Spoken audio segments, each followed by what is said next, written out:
6వ అధ్యాయము 18వ వచనం నుండి మనం చదువుకుందాం. మనము జీవము గల దేవుని ఆలయమై ఉన్నాము. అందుకు దేవుడు ఎలాగూ సెలవిచ్చుచున్నాడు, నేను వారిలో నివసించి సంచరింతును, నేను వారి దేవుడునై యుందును, వారు నా ప్రజలై యుందురు. కావున మీరు వారి మధ్య నుండి బయలువెడలి ప్రత్యేకంగా ఉండుడి. అపవిత్రమైన దాన్ని ముట్టకుడని ప్రభు చెప్పుచున్నాడు. మరియు నేను మిమ్మల్ని చేర్చుకుందును, మీకు తండ్రినై యుందును, మీరు నాకు కుమారులను కుమార్తెలనై యుందురని సర్వశక్తి గల ప్రభు చెప్పుచున్నాడు. ప్రార్థన చేసుకుందాం. ప్రేమ కలిగిన మా తండ్రి, మీకు అనేకమైన వందనములు చెల్లిస్తూ ఉన్నాం. నీ దివ్యమైన వాక్యం కొరకు మేమందరం ఆశపడుతూ ఉన్నాం.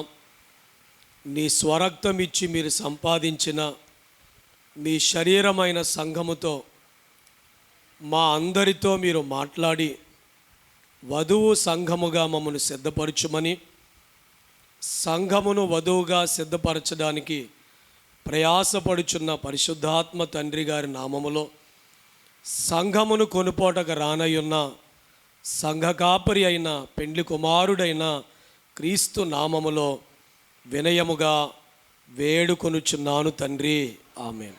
యేసుక్రీస్తు ప్రభు యొక్క పరిశుద్ధ నామంలో కూడి వచ్చిన మనందరికీ కృపా సమాధానము కలుగును గాక. ప్రభునందు ప్రియులారా,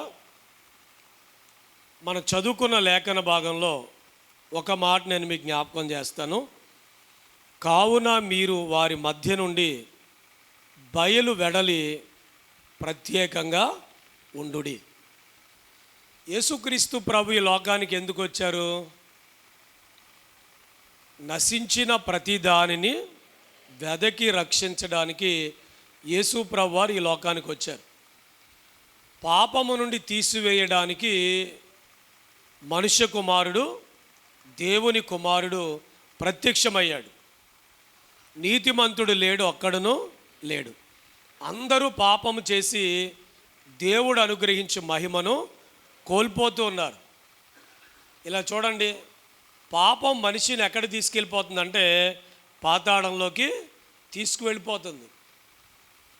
మరి ఎవరైనా పరిశుద్ధులు ఉన్నారా పరలోకానికి వెళ్ళడానికి అంటే, రోమపత్రికలో పౌలు చెప్తున్నారు, నీతిమంతుడు లేడు, ఒక్కడు కూడా లేడంట.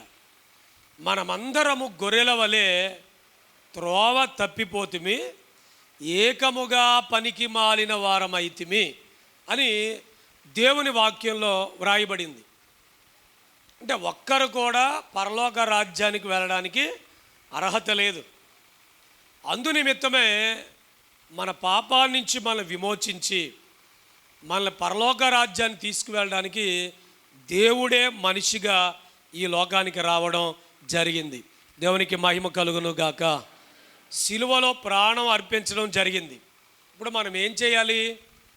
ఆయన యొద్దకు వచ్చి ఆయన ఇచ్చేటువంటి రక్షణ మనం విశ్వాసం ద్వారా పొందుకోవాలి. నమ్మి బాప్తీసం పొందినవాడు రక్షింపబడును, నమ్మని వానికి శిక్ష విధింపబడును. శిక్ష అంటే ఏంటనుకున్నారు? రెండవ మరణం, నరకం అనే శిక్ష. ఈ శిక్ష పాపాన్ని బట్టి కాదు వచ్చేది. బావేనండి, పాపానికి మూల్యం యేసు ప్రభు వారు చెల్లించేశారు. ఇప్పుడు జ్వరం వచ్చింది, మనుషులు చనిపోతున్నారు, జ్వరానికి మందు కనిపెట్టారు. కొంతమంది జ్వరం వచ్చినప్పుడు మందు వేసుకున్నారు, జ్వరం తగ్గింది.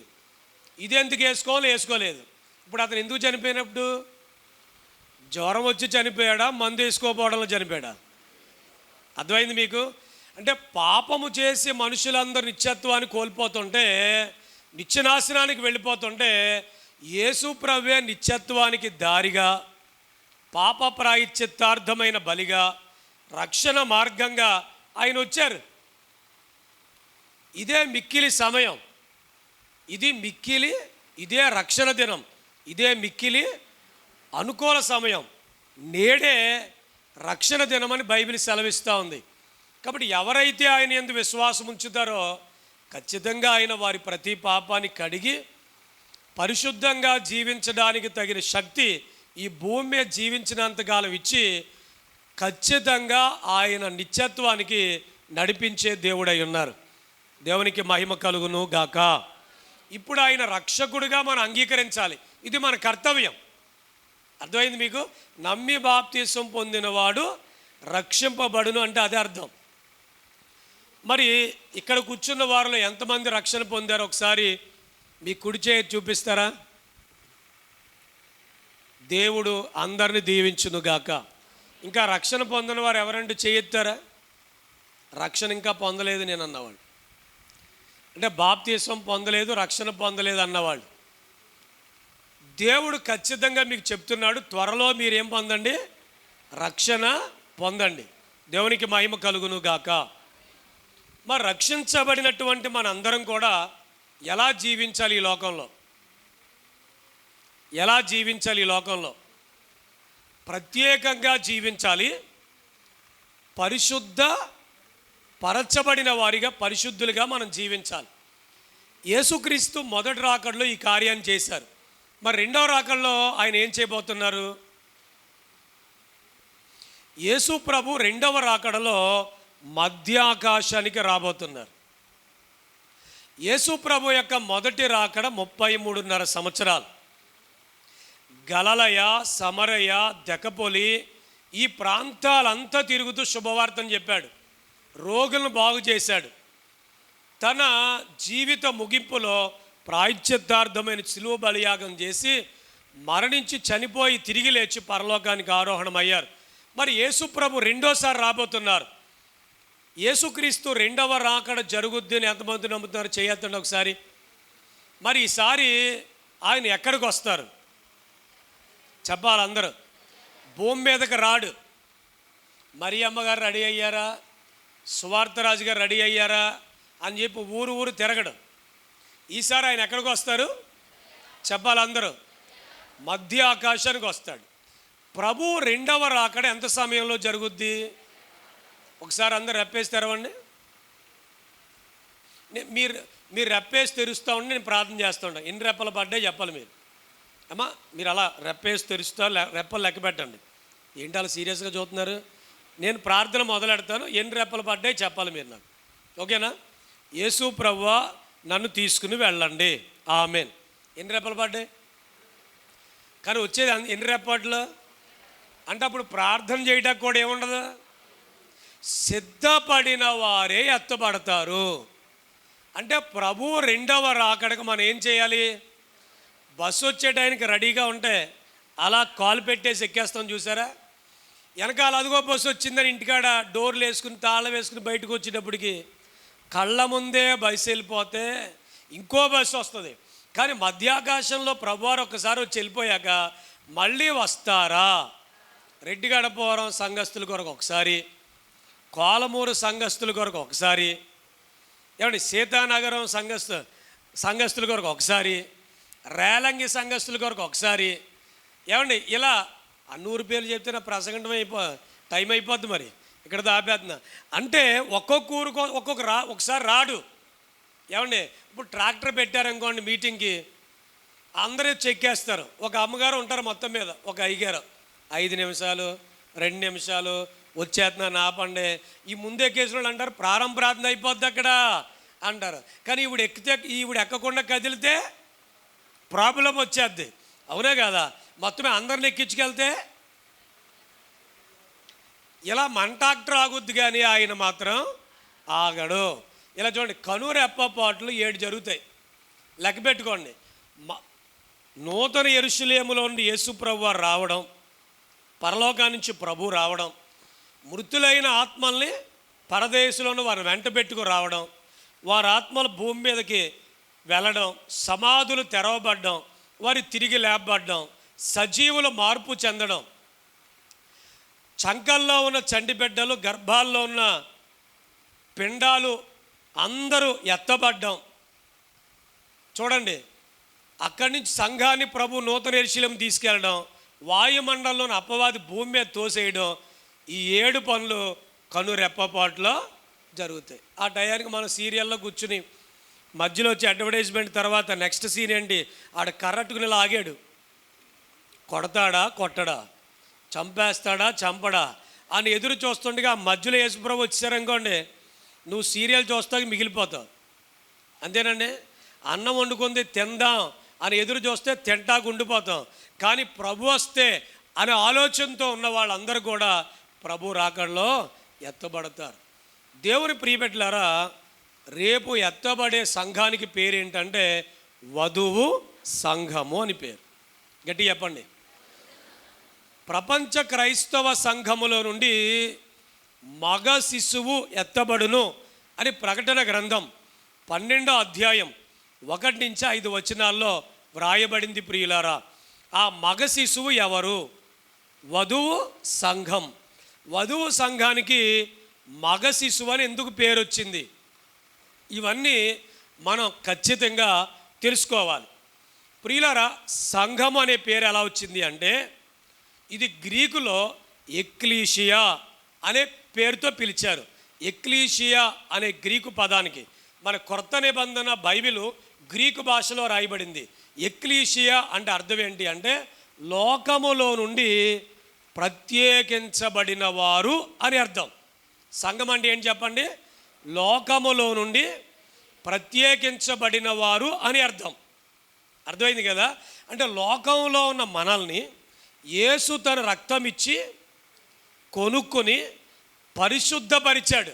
మనతో అంటున్నాడు, మీరు ప్రత్యేకంగా ఉండండి, అపవిత్రమైన దానిని ముట్టకండి అని ప్రభు చెప్తూ ఉన్నారు. అంటే ఇప్పుడు సంఘము అనగా ప్రత్యేకించబడినది అని అర్థం. ఇప్పుడు చూడండి, లోకము వేరు, సంఘము వేరు. లోకంలో ఏముంది? శరీరాశ, నేత్రాశ, జీవపు డమ్మం. ఇప్పుడు తండ్రి గారు ఏమని బాధపడ్డారు? లోకముతో నీ సంఘము ఏకమాయను. ఏమి చూడండి, లోకంలోంచి వేరే సంఘం వస్తే సంఘంలోకి ఏమొచ్చింది? ఓ మాటలో చెప్పుకోవాలంటే అసలు మన సంఘాల్లో ఉన్న రాజకీయాలకి రాజకీయ నాయకులే పనిచేయరు. ఏమండి, మా పార్టీ అంటూ ఉంటారు. సంఘాల్లో 1-2 పార్టీలు ఉండవు. మీకు లంచ్ టైంలో చూస్తూ ఉంటాం, అక్కడ చిన్న టీం అయిపోద్ది, వాళ్ళు తింటా మాట్లాడుకుంటా, అదో టీం. అది వాళ్ళ మళ్ళీ ఎవరిని కలనెవరు. వాళ్ళ ఒకే చర్చిలో కూర్చున్నా ఎన్ని వర్గాలు ఉంటాయో చెప్పలేమండి, అసలు వివరించడానికి కూడా టైం లేదు. అర్థమవుతుందా మీకు? కాబట్టి దేవుని ప్రియబిడ్డలారా, ఇలా ఉండకూడదు. ప్రత్యేకించబడిన వారు అంటే అర్థం ఏంటంటే లోకములో ఉన్నది ఏది మనలో ఉండకూడదు. పగ, కక్ష, క్రోధం, శరీర కార్యాలు ఏమీ మనలో ఉండకూడదు. అసూయ ఉండకూడదు. ప్రియమైన దేవుని బిడ్డలారా, ఇలా మనం ప్రత్యేకించబడాలి. రేపు ఎత్తబడే సంఘం, వధువు సంఘం ఎవరో చెప్పమంటారా? ప్రత్యేకించబడిన వారు. చప్పట్లు కొట్టండి గట్టిగా ఒకసారి అందరూ. ఎవరు కొట్టారు? నాకా? దేవుడికి. అమ్మా, దేవుడు కొట్టారు. చప్పట్ల వల్ల 3 ఉపయోగాలు. నిద్రపోతని మీకు మెలకువ, మీరు కొడతాం వల్ల పక్కోళ్ళకి మెలకువ. దేవుడికి ఏంటి చెప్పండి? ఒకళ్ళు నిద్రపోతున్నారు అందుకు చెప్పాను. ఇంకోసారి కొట్టండి అమ్మా. ఎవరు ఎత్తబడతారు చెప్పండి? రేపు 2వ రాకడలో కన్నురెప్పపాటులో యేసయ్య వచ్చినప్పుడు సంఘము పరలోకానికి వెళ్ళిపోతారు. ఇక్కడ 7 ఏండ్ల మహాశ్రమలు. ఎత్తబడిన వారికి పప్పలం, విడవబడిన వారికి తెప్పలం. మీకు పప్పలు కావాలా తెప్పలు కావాలా? పప్పలు కావాలన్న వాళ్ళందరూ చేయొద్దండి.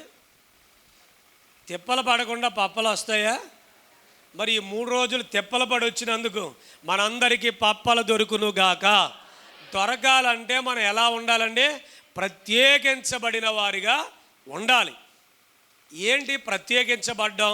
పరిశుద్ధ గ్రంథంలో ప్రత్యేకించబడ్డం అనేది ఒక అంశం. బైబిల్ గ్రంథంలో ఆదికాండం నుంచి ప్రకటన గ్రంథం వరకు దేవుని యొక్క ప్రత్యేకత చాలా క్లియర్గా కనబడుతుంది. నేను చిన్న ప్రత్యేకత గురించి లేఖనాల్లోంచి మీకు జ్ఞాపకం చేస్తాను. ఆదికాండము నుంచి అంటే ఆదాము మొదలుకొని ఆది కాండంలో ఆదాము మొదలుకొని నోవహు వరకు 10 తరాలు. ఎన్ని తరాలు? చూడకుండా ఎవరైనా చెప్తారా?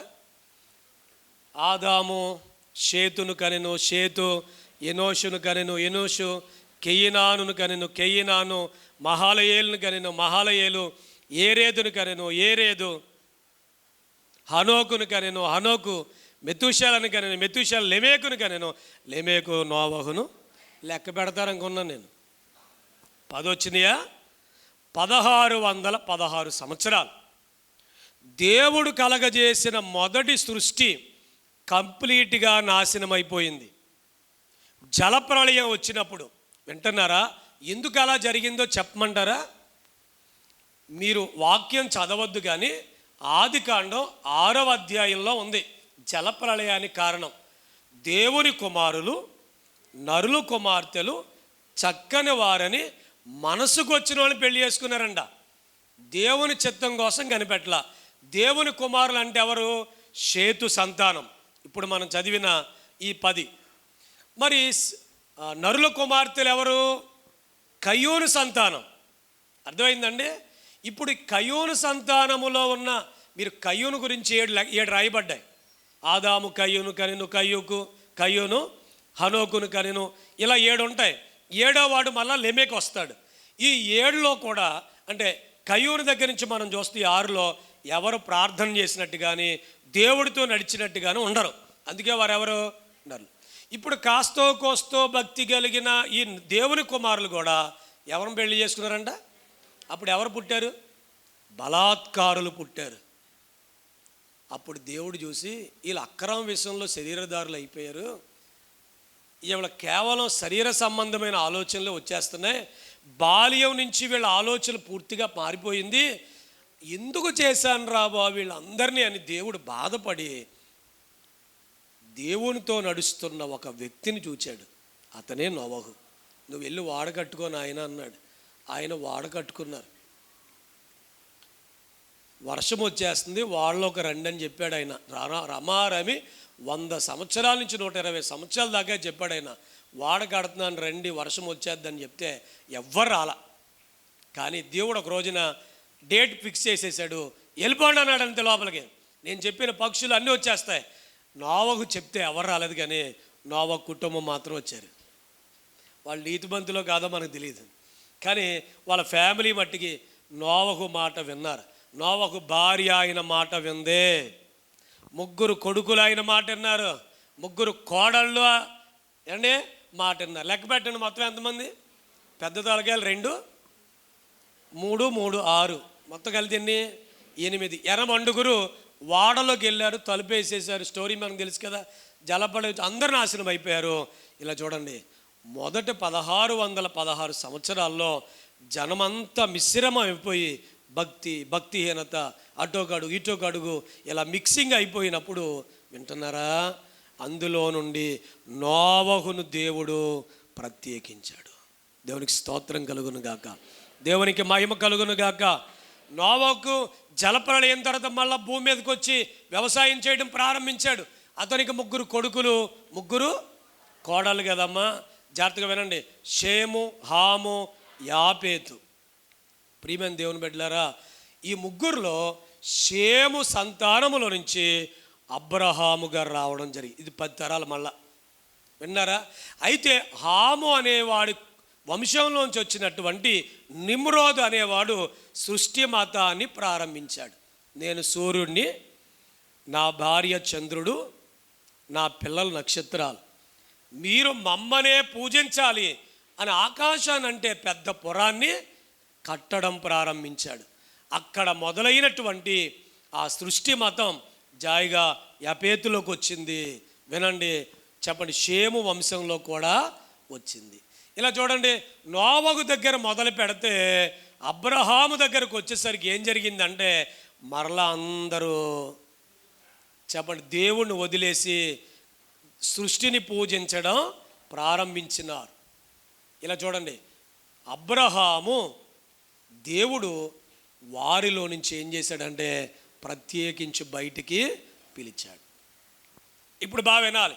అబ్రహాములో నుంచి దేవుడు ఇశ్రాయేలు జనాంగాన్ని ఏర్పాటు చేశాడు. ఇశ్రాయేలు జనాంగంతో దేవుడు ఏం మాట్లాడాడు? నేను మీకు దేవుడినై ఉంటాను, మీరు నాకు ప్రజలై ఉండాలి. మీరేం చేయాలంటే చెప్పండి, లోకానికి వేరై నేను పరిశుద్ధుడై ఉన్నట్లు మీరు కూడా పరిశుద్ధులై ఉండండి అని దేవుడు వారిని సర్వజనాంగంలోంచి వేరు చేసి వారికి ఒక భూభాగాన్ని ఇచ్చాడు, వాళ్ళకొక ధర్మశాస్త్రాన్ని ఇచ్చాడు, వాళ్ళకొక మందిరాన్ని ఇచ్చాడు, అర్చనాచారాదులు ఇచ్చాడు. అంటే ఇవన్నీ కూడా దేవుని ఆరాధించేటువంటి పద్ధతులు ఇచ్చాడు. వినండి, వాళ్ళు ఏమయ్యారంటే దైవ జనాంగం అయ్యారు. ఏ జనాంగమమ్మా? వినాలి. దేవుడు ఏమనుకున్నారంటే వీరిలో నుంచి లోకానికి ఒక ప్రత్యేకత చూపించి నన్ను నేను కనుపరుచుకుందామని దేవుడు ఇన్ని ఏర్పాట్లు చేస్తే చివరకు వాళ్ళు ఏం చేశారు అమ్మా? ఇశ్రాయేలీలు యోధా రాజులని భాగాలు అయిపోయినప్పుడు చెప్పండి, కొంతమంది దైవభక్తి కలిగిన రాజులు ఉన్నారు, కానీ మిగతా వాళ్ళందరూ దేవుని పూర్తిగా విడిచిపెట్టేశారు. ప్రవక్తలు పంపాడు, మీరు ధర్మశాస్త్రాన్ని విడిచిపెడుతున్నాడు చెప్పిన వాళ్ళ మారలా, శిక్షకు అప్పగించినా వాళ్ళ బ్రతుకు మార్చుకోవాలా. ఇలా గడిచి గడిచి గడిచి చివరికి యేసుక్రీస్తు లోకానికి రావడం జరిగింది. ఇలా చూడండి, నేను నిజమైన ద్రాక్షవనం. ఇశ్రాయేలుని ద్రాక్షవనంలోంచి యేసుక్రీస్తు లోకానికి వచ్చాడు ప్రియులారా. అయితే ఈ మిశ్రితమైపోయినటువంటి ఈ యోధా జాతి, ఇశ్రాయేలు జాతి ఇప్పుడు చివరికి ఏమైపోయారంటే భక్తిహీనత ఏర్పడిపోయింది. అంతా ఎలా ఉంది చెప్పండి? మీరు కొత్త నిబంధనలో పరిసయ్యులు, సద్దూకయ్యులు, శాస్త్రులు ఈ చదివితారు ఎప్పుడన్నా? పరిసయ్యులంతా వేషధారణ, వాళ్ళంతా నటన, వాళ్ళంతా భక్తి ప్రదర్శిస్తారు కానీ వాక్య ప్రకారంగా వాళ్ళు అస్సలు జీవించరండి. తర్వాత హేరోదీయులు, వీళ్ళు దేవుళ్ళలో ఉంటారు, రాజకీయాల్లో కూడా ఉంటారు. సద్దూకయ్యులు, వీళ్ళు లేఖనాల్ని దేవుని శక్తిని నమ్మరు, అపార్థం చేసుకుంటారు. ఈ గుంపులన్నీ ఏమంటున్నాయంటే మేము దేవుని కోసం ఎదురు చూస్తున్నాం అంటారు. అప్పుడు యేసుక్రీస్తు లోకానికి వచ్చి రక్షణ కార్యాన్ని సంపూర్తి చేసి ఇలా చూడండి, పెంతుకోస్తు దినాన్న వింటున్నారు అందరూ, ఒక జనాంగాన్ని ప్రత్యేకపరిచాడు. అదే క్రైస్తవ జనాంగం. అపోస్తుల కార్యముల గ్రంథంలో 2వ అధ్యాయంలో పరిశుద్ధాత్మ నింపుదల ద్వారా సంఘము ప్రత్యేకించబడింది. వింటున్నారా? ఇప్పుడు క్రైస్తవ సంఘం వినాలి, పాఠం మన దగ్గరికి వస్తుంది. మన దగ్గరికి అంటే రెడ్డి గణపోరు అనుకుంటున్నారా? కాదు, మనందరి దగ్గరికి వస్తుంది. ఈ సంఘము స్థాపించబడిన తర్వాత ఆది సంఘం చాలా పరిశుద్ధంగా దేవుని అగ్నితో నింపబడి ఆ సంఘం నడిచింది. వాళ్ళు చిరస్థిరాస్తులు అమ్మి చెప్పండి సమిష్టిగా పంచుకుని తారతమ్యం లేకుండా ఎన్ని శ్రమలు వచ్చినా ప్రాణాలు అప్పగించుకుని వారు సువార్త చేస్తూ ప్రభు కొరకు జీవించారు. ఇది శిష్యులు, అపోస్తలులు, పౌలు గారి కాలం ప్రియులారా. ఆ సంఘం తర్వాత బైబిల్ దాచబడింది, తర్వాత బైబిల్ బయటకు వచ్చింది, సువార్త ప్రకటించబడింది. ఇలా చూడండి, మరలా ప్రభు తన స్వరక్తం ఇచ్చి సంపాదించిన సంఘంలో కూడా ఏమొచ్చింది చెప్పమంటారా? నామకార్థం వచ్చింది. ఏమొచ్చింది? గట్టిగా చెప్పండి. నామకార్థం అంటే ఏంటి? ఎవరైనా ఏమైనా అనుకుంటారని చేయడం, చెయ్యకపోతే ఏదో అయిపోద్దని భయంతో చేయడం. చూసారా? అంటే పెదవులతో ఆరాధిస్తున్నారు కానీ హృదయాలు ఎక్కడున్నాయి? అమ్మ, ఇది లవోదికీయ సంఘం, వెచ్చగా ఉండదు, సింపుల్గా. నేను ముగింపులోకి వస్తున్నాను, బావేనండి. ఒక మాట చెప్తాను, వినండి. వింటున్నారు అందరూ? నాకు అనుమానం అమ్మ, కళ్ళు తెరిచి నిద్రపోతారేమోనండి. అనుమానమే కాదు, భయం కూడా. ఎంతమంది విన్నారు చెప్పండి? ఎంతమంది అండి? అందరూ విన్నారా? అయితే నేను జాగ్రత్తగా వినండి. దేవుని పాటలో మానరంట, సినిమా పాటలో మానరంట, గుడి మానరంట, లోకాన్ని మానరంట. దేవుని పాటలో, దేవుని మాటలు మానరంట, బూతు మాటలు మానరంట. వీళ్ళని ఏమంటారు మరి అమ్మా? సంఘము చెప్పండి, లోకంలోంచి వేరై బ్రతకాలి, కానీ ఇప్పుడు లోకము సంఘములోనికి వచ్చేసింది. ఇప్పుడు జరగబోయేది ఏంటి తెలుసా?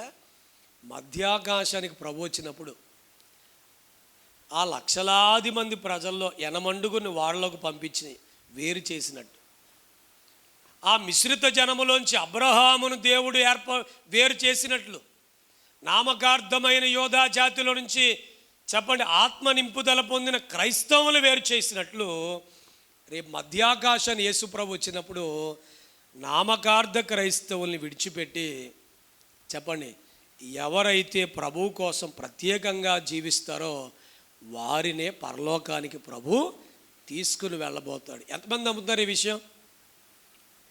అమ్మా,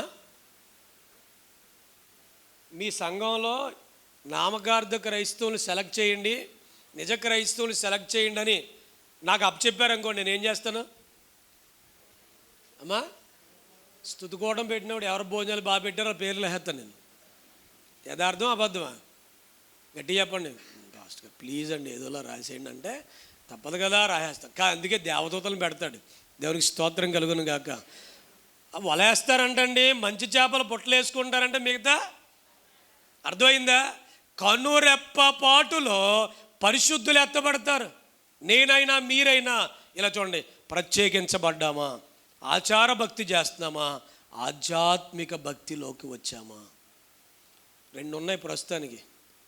ఆచారం పట్టుకుని వెళ్ళేవాళ్ళు ఒక రకం, ఆధ్యాత్మికత కావాలి, ప్రభు కావాలి. ప్రభు చెప్పినట్లు నేను ఎవరి సంగతి ఎలాగున్నా నేను సన్నిధిలోకి వెళ్ళి ప్రభు యొక్క రాకడకు నేను సిద్ధపడతాను. ఇప్పుడు ఏం జరుగుద్దంటే అంతఃపురంలోంచి పెళ్లి కుమారుడు వస్తాడు, గదిలో నుంచి పెళ్లి కుమార్తె వస్తుంది. ఇలా చూడండి, ప్రభు మధ్యాకాశానికి రాగానే సిద్ధపడిన సంఘము చెప్పండి ఏమవుద్ది? ఇద్దరు తిలగరి విసురుతారంటే ఒక ఆమె వెళ్ళిపోద్ది, ఒక ఆమె ఎందుకు వెళ్ళిపోద్ది? బాగా బూరులు రావాలనైనా మా మనవరాలు వచ్చింది ప్రభువా అని రుబ్బుతుందంట ఒక ఆవిడ. ఇంకోవాడు అంటుందంట, ప్రభువా నువ్వు వస్తున్నావంట, కరువు వచ్చేసింది, యుద్ధాలు వచ్చేసినాయి, మరి అన్నీ జరిగిపోతున్నాయి ప్రభువా, నువ్వు వస్తే గారు లేవు బూరులు లేవు, వచ్చేస్తానందంట. ప్రభు వచ్చేసాడంట.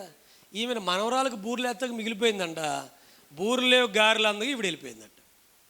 అర్థమైందా? ఎవరి మనసు ప్రభువు మీద ఉండి సిద్ధపడి ఉంటారో వాళ్ళు ఎత్తబడతారు. కాబట్టి ఇప్పుడు సజీవులలో చెప్పండి కొంతమంది ఎత్తబడతారు, కొంతమంది మిగిలిపోతారు. ఆదాము నుంచి ప్రభు రెండవ రాకడ వరకు మృతులైన వారు అనేక మంది, కొందరు పరదేశులో, కొందరు ఏడేసులో ఉన్నారు. పరదేశులో ఉన్న వాళ్ళందరూ ఎత్తబడతారు, ఏడేసులో ఉన్న వాళ్ళందరూ విడవబడతారు. ఇలా చూడండి, సజీవుల గుంపు మృతుల గుంపు కలిసి పరలోకానికి వెళ్ళిపోతుంది. దీనికే పేరేంటంటే హెబ్రీయులకు రాసిన పత్రిక 12వ అధ్యాయం 23వ వచనంలో రాయబడినట్లుగా పరలోకమందు రాయబడి ఉన్న జ్యేష్ఠుల సంఘం. ఏ సంఘం? జ్యేష్ఠుడు ఉన్నాడంటే కనిష్ఠుడు. ఇలా చూడండి, పరలోకం ఎత్తబడిన వారిలో తరగతులు ఉంటాయి. ఎప్పుడైనా చెప్పాను, ఆది కాండం నుంచి ప్రభు రాకడ వరకు ప్రత్యేకించబడిన విషయాలు మనం చూస్తూ వచ్చాం. నోవహు కుటుంబాన్ని ప్రత్యేకించాడు, ప్రత్యేకించాడు.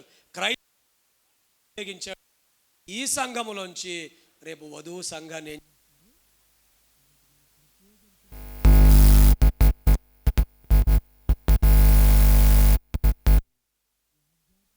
పాటు కోటాలు. ఎందుకంటే మనందరం దేవుని వాక్యాన్ని నేర్చుకుని సన్నిధిలో కూర్చుని వధువుగా సిద్ధపడి ప్రభు రాజ్యానికి సిద్ధపడాలి. సమయము లేదు. దేవుడి వర్తమానాన్ని మనందరి హృదయ వినికిడిలో ఫలింపచేయును గాక. ప్రార్థన చేసుకుందాం. ప్రేమగల తండ్రి, వెత్తబడిన వాక్యము మా అందరి హృదయాల్లో ఫలింపచేయండి. నీ అమూల్యమైన రక్తము చేత నన్ను మమ్మల్ని ప్రత్యేకించుకున్నారు గనక తండ్రి, మేము అందరిలా ఉండక అనుదినము ఏకాంతముగా నీ సన్నిధిలోకి వెళ్ళి మీ శక్తిని పొందుకుని లోకానికి వేరై మేము జీవించడానికి మా అందరికీ కృపనిమ్మని ఈ లోకంలో ప్రత్యేకమైన జీవితాన్ని జీవించి మాదిరి ఉంచి తన అడుగుల్లో అడుగులు వేసుకుంటూ వెళ్ళమని సెలవిచ్చిన సంఘ కాపరైన యేసు నామములో అలాంటి ప్రత్యేకమైన జీవితాన్ని ఇవ్వడానికి శక్తినిచ్చి మమ్మల్ని నడిపిస్తున్న పరిశుద్ధాత్మ తండ్రి గారు అట్టి కృప అట్టి స్థితికి మమ్మల్ని నడిపించుమని పరిశుద్ధాత్మ తండ్రి గారి నామములో బతిమాలి వినయముగా వేడుకొనుచున్నాను తండ్రి. ఆమేన్.